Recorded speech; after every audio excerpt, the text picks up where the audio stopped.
आज मैं आपको आंवले का मुरब्बा, आपने इसका नाम कई बार सुना होगा और कई बार आंवले का मुरब्बा खाया भी होगा। आंवला विटामिन सी से लबालब भरा हुआ है। इसमें विटामिन सी सबसे ज्यादा कंटेंट में होता है। कोई भी सिट्रस फ्रूट आप ले लीजिए, सबसे ज्यादा विटामिन सी आंवले में होता है।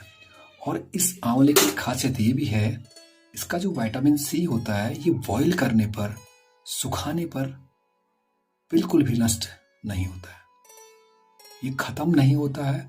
इसको आप पाउडर रूप में लो, इसको आप सुखा के काट के कैंडी बना के लो, आप इसको किसी भी फॉर्म में लो, रॉ अभी पकड़ के कच्चा खा जाए तो ये विटामिन सी इसका नष्ट नहीं होता है। और विटामिन सी आपको मालूम है बॉडी में कितना महत्वपूर्ण रोल अदा करता है। तो आप देखिए कितने शानदार ये आंवले हैं। तो मैं इनका आपको मुरब्बा बनाना सिखा रहा हूं, और मुरब्बा भी बिल्कुल सात्विक मुरब्बा, यानी इसमें चीनी नहीं पड़ेगी। क्योंकि चीनी हमें मालूम नहीं उसमें कितने केमिकल्स पड़ते हैं, कितना रिफाइन वो होती है, तो चीनी स्वास्थ्य के लिए बहुत अच्छी नहीं मानी गई है। लेकिन अगर गुड़ और खांड या फिर मिश्री आपको मिल जाए तो वो बहुत ही हेल्दी होती है। तो आज मैं आपको कुछ ऐसा ही सरप्राइज दूंगा और आपको आंवले का मुरब्बा बनाना सिखाऊंगा। एवरीडे आप एक मुरब्बा खाने के बाद लीजिए या दूध के साथ लीजिए, दूध में चीनी मत डालिए। आप देखिए आपको विटामिन सी एकदम शानदार मिलेगा, और कहीं पर भी आपको लाइफ में किसी भी पड़ाव पे आपको विटामिन सी की कमी नहीं होगी। तो हम क्या करेंगे, सबसे पहले इनको पानी में बॉईल करेंगे। देखिए कैसे करते हैं। ये मैंने पानी लिया, मैं फ्लेम ऑन कर दिया हूँ, और फ्लेम ऑन करने के बाद मैंने ये आंवले थोड़ा सा धो लिए हैं। पहले साफ पानी में, हल्के ल्यूकवार्म वाटर में धोए हैं, ताकि इसमें बाहर से धूल वगैरह कुछ ना हो। तो मैं इन आंवलों को इस पानी में डालता हूँ और 2 से 5 मिनट के लिए मैं इन आंवलों को इसमें बॉईल करूंगा। आप चाहें तो इन आंवलों में हल्का सा फोक से आप इस तरह से हल्का सा छेद भी कर सकते हैं, ताकि ये जल्दी बॉईल हो जाएं। जिस कंसिस्टेंसी की हमको ज़रूरत है बॉईल होने में, ये जल्दी बॉईल हो जाएं। और आप सीधे भी इनको डाल सकते हैं, एज यू विश।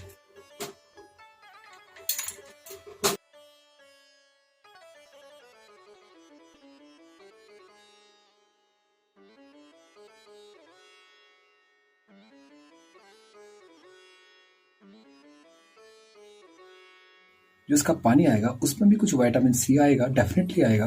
जब उबलेंगे तो उस पानी का यूज करूंगा बालों को धोने के लिए, वेस्ट नहीं करूंगा। करीब इनको 2 मिनट हो चुका है, लेकिन पानी कुछ ठंडा था, तो इसलिए मैं इनको करीब 5 मिनट उबलने के लिए रखूंगा।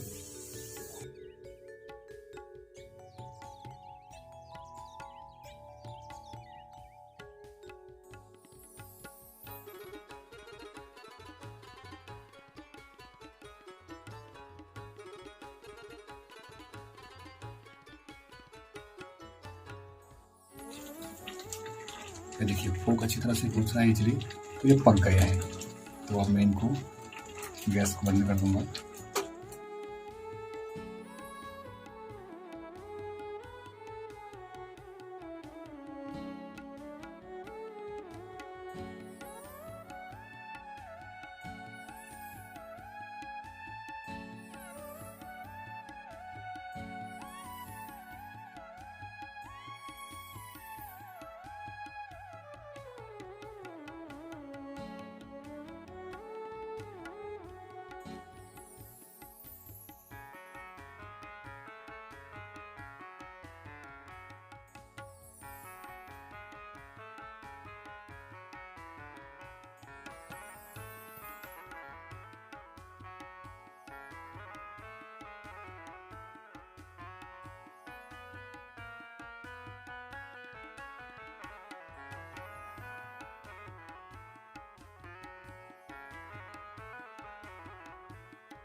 तो अब मैं इनको थोड़ी देर सूखने के लिए छोड़ता हूँ।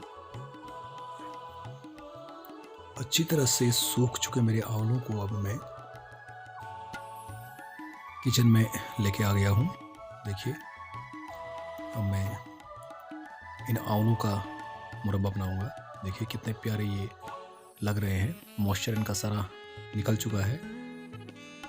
ये देखिए बहुत मस्त ये दिख रहे हैं, मॉइस्चर निकल गया है और बहुत सॉफ्ट भी लग रहे हैं और कुछ हल्के से फटे भी हैं। तो अब मैं इनका मुरब्बा बनाऊंगा। सबसे पहले हम गैस को लेट करेंगे। अब मुझे क्या करना है, इन आंवलों को खांड के साथ, ये देसी खांड जो होती है वो है, ये मेरी पतंजलि ब्रांड की है। आप किसी भी ब्रांड में जिस पर आपको फेथ है उसकी खांड यूज़ कर सकते हैं, क्योंकि मैंने बोला मैं चीनी के साथ मुरब्बा नहीं बनाऊंगा, क्योंकि मेरा चीनी के साथ मुरब्बा बनाने का कॉन्सेप्ट ही नहीं था। क्योंकि चीनी में मैंने पहले बताया था कि कितने सारे केमिकल्स होते हैं, वी डोंट नो, हमने देखे नहीं है। और एक जब शुगर केन से वो काला रस निकलता है उसके बाद उतना वाइट वो हो जाता है, और क्या रीज़न है, कुछ ना कुछ तो है, प्योरिफिकेशन में कुछ ना कुछ तो होता है। तो इसलिए मेरा उसके प्रति कोई ज़्यादा मोह नहीं है चीनी के प्रति। तो मैं देसी खांड यूज़ कर रहा हूँ और इसका मुझे साइड इफ़ेक्ट नहीं दिखा है। और साथ में मैं गुड़ भी डालूँगा, वो भी देसी गुड़ डालूँगा पतंजलि ब्रांड का। बहुत अच्छा मुझे उसका रिस्पॉन्स लगा, बहुत अच्छा लगा है। तो आप देखिए मुझे क्या करना है, चलाते भी जाना है।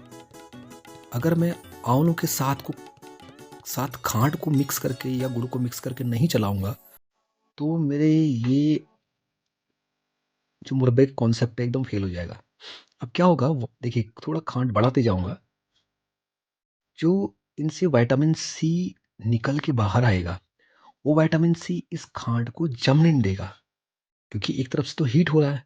अदरवाइज क्या होगा, खांड के साथ जम के लम्प से बन जाएंगे और ये एकदम चिपक जाएंगे आपस में, और हमें ऐसा नहीं चाहिए।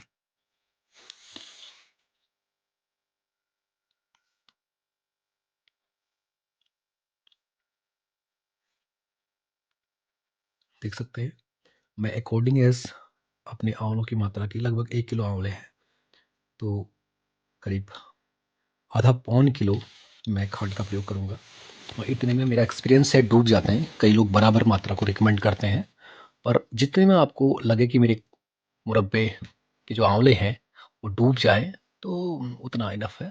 देखिए मैं गैस को कितना कम किया हुआ हूँ, एकदम सिम मैंने गैस की है। अगर ज़्यादा करेंगे आपकी खांड गल जाएगी। मैं इसको लगातार रोटेट करते रहूँगा, खांड की मात्रा बढ़ाते रहूँगा और आंवले बढ़ाते रहूँगा।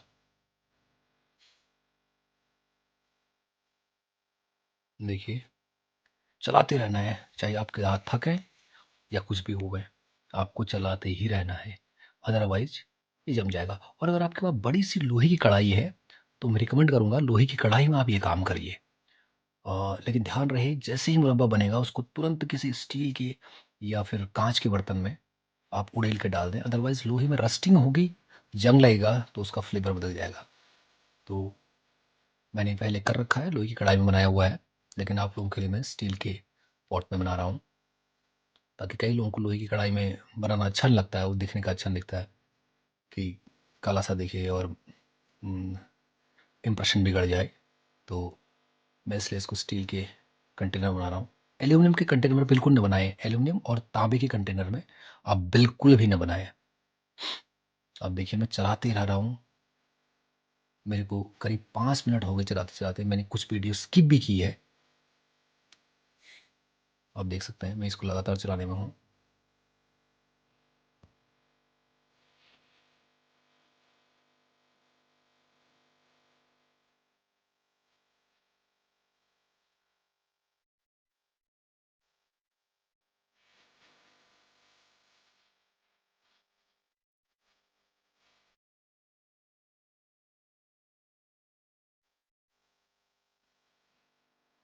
तो देखिए काफ़ी लिक्विड फॉर्म में आने लग गया। आवाज़ भी आप सुन सकते हैं, पिघलने की आवाज़। करीब इसको 10 मिनट से ऊपर हो गई। जब तक ये कुछ गल जाए मैंने गैस को बहुत कम किया है, थोड़ा इसमें गुड़ डालता हूँ। तो मैं चाहता हूँ इसमें ब्राउनिश कलर आए। आपने मुरब्बे वाइट देखे होंगे, लेकिन मैं ब्राउनिश मुरब्बे बनाऊंगा, और जो बिल्कुल ही हेल्दी होंगे। और ये भी मेरा पतंजलि ब्रांड का गुड़ है, जो चूरे में आता है। तो मैं इसमें थोड़ा सा गुड़ डालूंगा।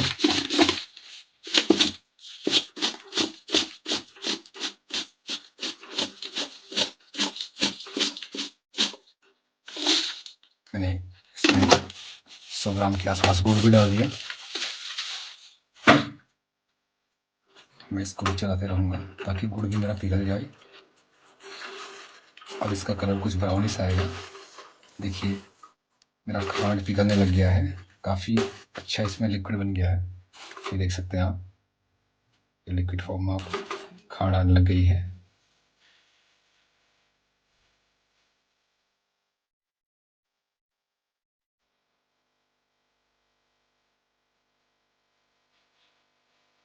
अब देखिए आप, ये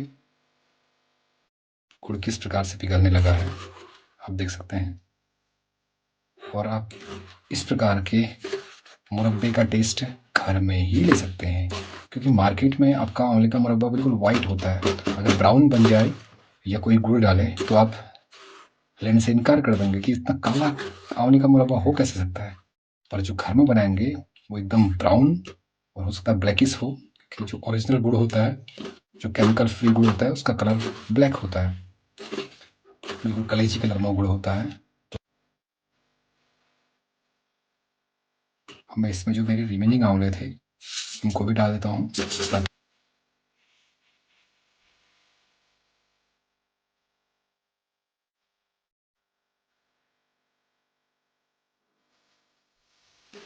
देखिए, बहुत शानदार तरीके से ये डूब गए हैं, पक रहा है। जो खांड के लम्स थे वो भी लगभग लगभग डिजॉल्व हो गए हैं। मैं आपको हिला के दिखाता हूँ। ये देखिए, गुड़ और खांड का लिक्विड बन गया है। कुछ खांड के लम्स अभी बचे हैं, तो ये भी अभी डिजॉल्व हो जाएंगे। थोड़ी देर में पकने देता हूँ, क्योंकि पकने दूंगा तो विटामिन सी रिलीज होगा, सिट्रिक एसिड रिलीज होगा। उससे ये का सारा खांड गुड़ जो था इसका मिक्सचर पिघल जाएगा। तो इस प्रकार से मेरा ये आंवले का मुरब्बा रेडी है। अब मैं इसको 24 आवर तक ढक के रखूँगा जाली से। अगर मैं इसके ऊपर थाली रखता हूँ या कोई ढक्कन रखता हूँ, तो इसका मॉइस्चर उस थाली में आएगा या ढक्कन में आएगा और टपक के इसी में गिरेगा, और उससे फंगस लगने का डर रहेगा। तो मैं इसको जाली से ढकूँगा, और जब ठंडा होगा तब शीशे के बोयाम में, जार में मैं इसको रखूँगा, और लॉन्ग टाइम तक ये हेल्दी वाइट में लेते रहूँगा, जो विटामिन सी का रिचेस्ट सोर्स होता है आंवला। देखिए, ये बिल्कुल सात्विक है और बना है गुड़ और खांड की चाशनी में। धन्यवाद।